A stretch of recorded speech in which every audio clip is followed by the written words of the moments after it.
নমস্কার। আজ 25শে বৈশাখ, বিশ্বকবি রবীন্দ্রনাথ ঠাকুরের জন্মদিবস।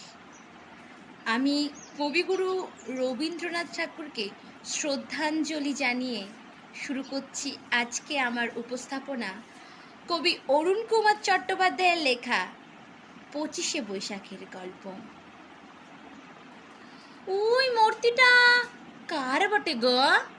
বিটি ছেলেটা ঠিকই বললে, শুধু 2 বিঘা জমিন ছিল, বাকি সকলই বিকায় আছে করসায়।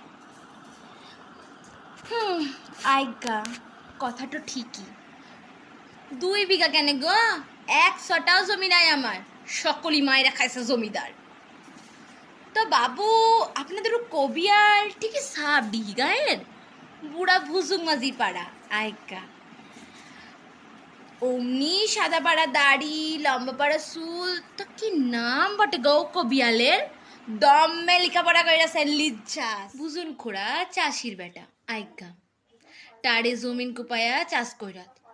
তো কবিয়ালও কি চাষ কইরাছে? মনের জমিন নাকি বাবু? ছুটে মুহের উঁচা কথা মনে লিবেন না।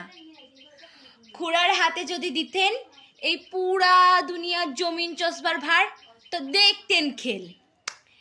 ভরাইয়া দিত এই দুনিয়ার সকল ক্ষেত খামার, যেমন করে কবিয়াল ভাবের ফসলে ভরাইয়া দিল গো এই দুনিয়ার সকল মানুষের মন।